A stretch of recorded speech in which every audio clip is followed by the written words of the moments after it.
Oh God. Dogs are dead. 2 dead dogs. I need more units here.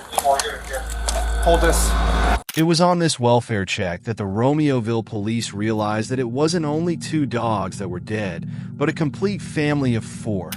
Alberto Rolón, age 32, Zoraida Bartolomei, age 38, and their boys, 9-year-old Adriel and 7-year-old Diego, all shot to death. It was a massacre. What must have led to this family tragedy? Who could have done something so cruel? But to start with, how did the police find out?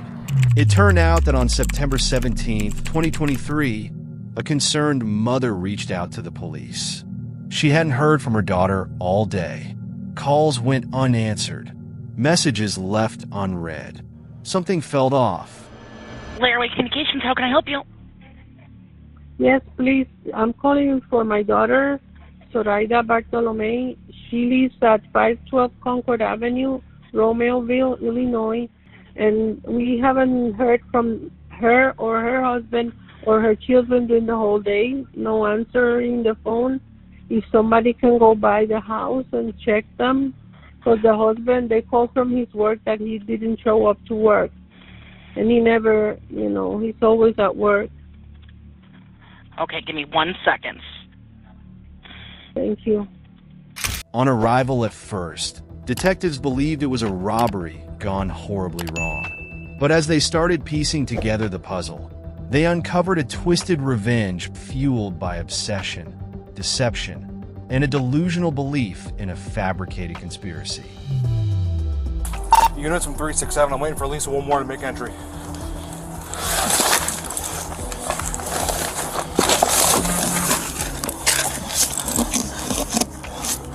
Got it to the front of the back hall. We'll do back. 50, you have a ram?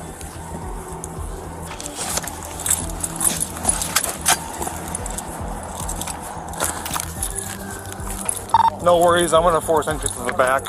I got enough units here, we're gonna get going. You with me. You guys hold the front, okay?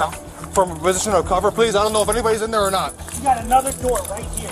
You know, hey, one of you guys holding this one of you guys holding the front. There were no other side doors, right? No, not that I know of. Hey, Ron, here's what we're gonna do, okay?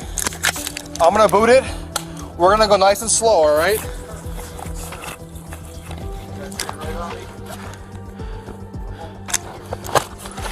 Drake, you stay behind me. Hey, no, you're behind me, okay? Left, there's a second dead dog. You stay in the back of the stack. You watch our 6 as we move through the house, okay?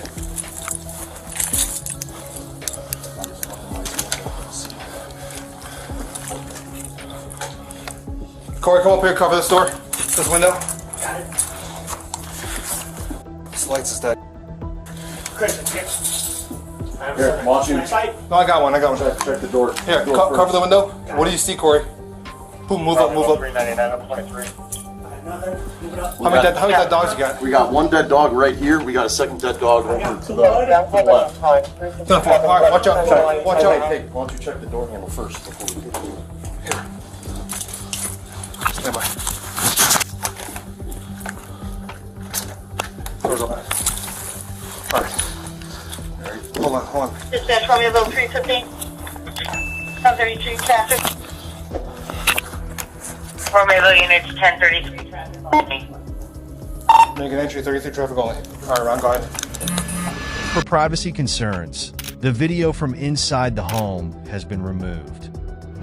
So, to make the investigation easier, the police quickly retrieved the phones of the deceased couple, Zoraida and Alberto, and ran through their messages and calls and discovered something shocking.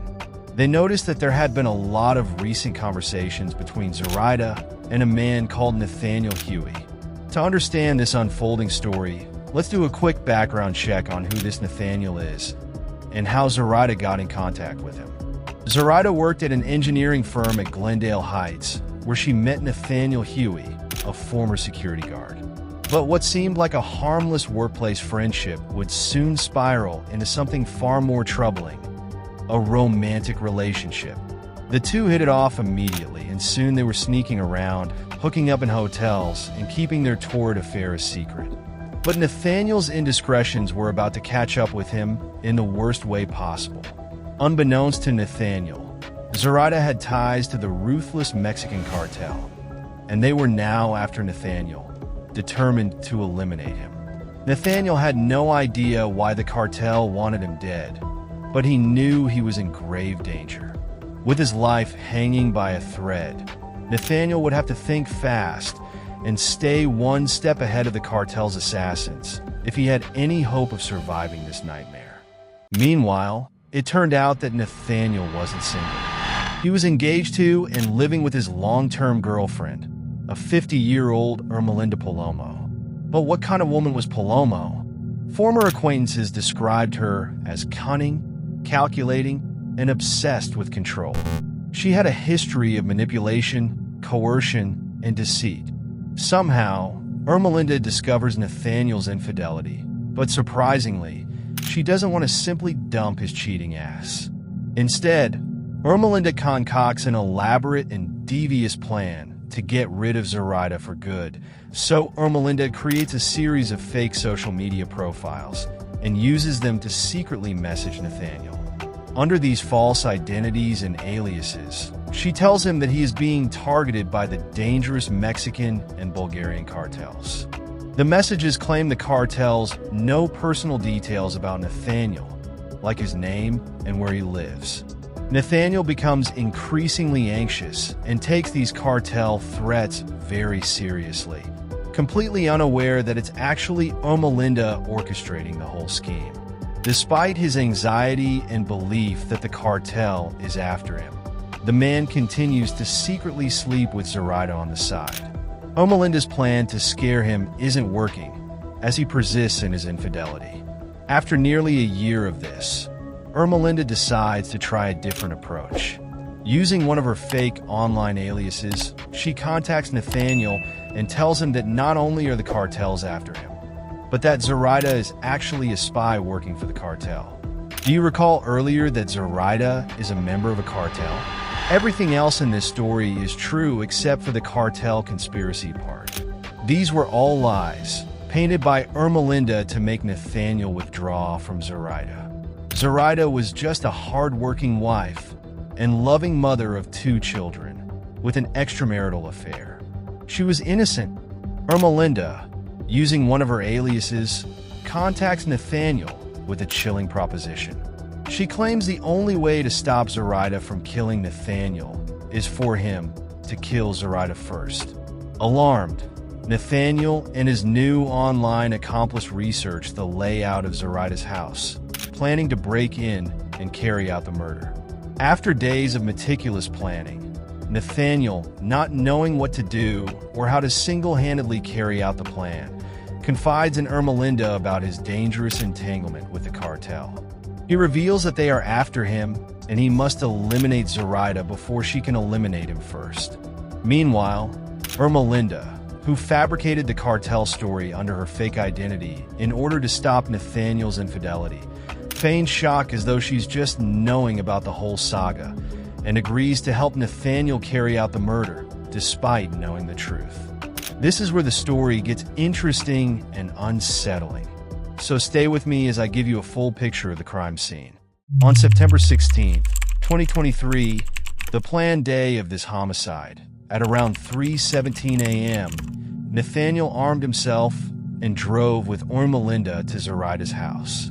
Ermelinda waited in the car as Nathaniel sneaked inside through the unlocked back door. The noise woke Zoraida's husband, who came to investigate. Nathaniel then fatally shot the husband. Hearing the gunshots, Zoraida locked herself and her children inside the bedroom. But Nathaniel broke through and fired a couple of rounds, killing them all. Who could look into the eyes of 2 innocent children and still pull the trigger? As though the deaths weren't horrifying enough, he wanted to make sure that every single living being inside was dead. So, the 2 family dogs, faithful, loving companions, were also executed. Afterward, Nathaniel ransacked the home to make it appear to be a robbery, then left with Ermelinda. The next day, Zoraida's husband failed to show up for work. Also, Zoraida's mother tried reaching her several times, but received no reply, so she called the police to conduct a welfare check on her behalf. Larry Communications, how can I help you? Yes, please. I'm calling for my daughter, Zoraida Bartolome. That night, the police went to the house and peered through the windows, where they discovered the family's dogs had been killed. They then entered the home and found the rest of the family deceased. Immediately, the police launched an investigation, searching Zoraida's phone and uncovering a trove of messages between her and a man named Nathaniel. The police quickly deduced that Zoraida and Nathaniel had been secretly involved. The next day, September 18th, the police showed up at Nathaniel's workplace to question him.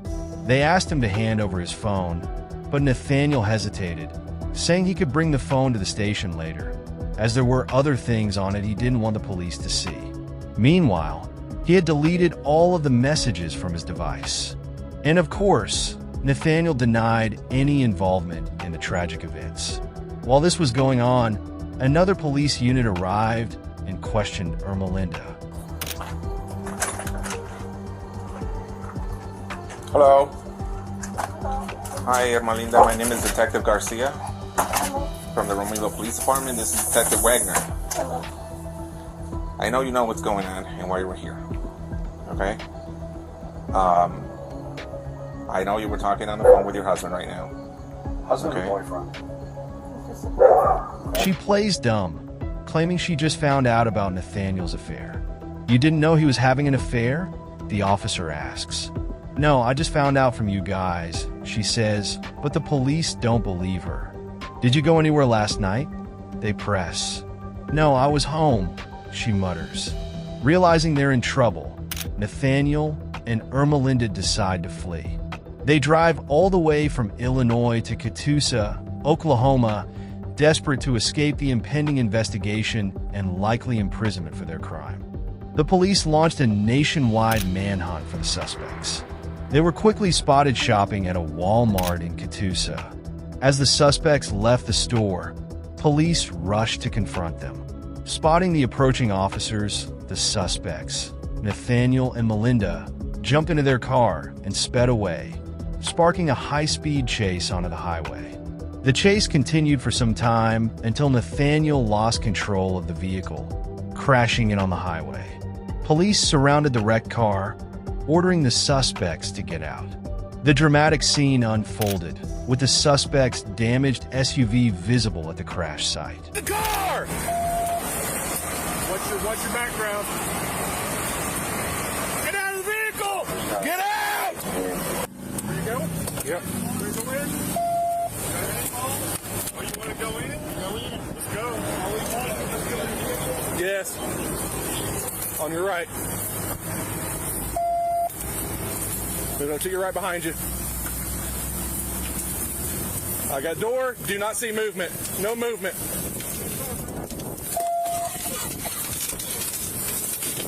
Get out! Get out! Get out! Get out! Get out now! Come out now! Or maybe I caught you. I don't see anything. Got your cover. Cover. Got it. Nothing. Floorboard.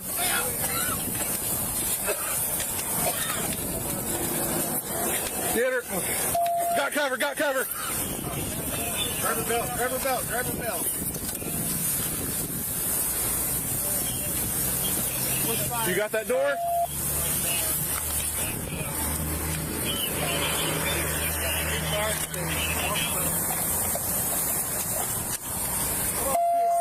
Can't see. Where's fire? Get fire extinguisher at least. Fire, go ahead and come up here. We need extinguisher. Behind you. I got driver door.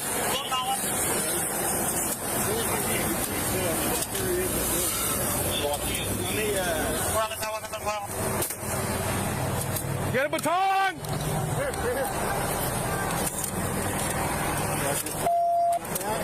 Moving to your left. Go ahead.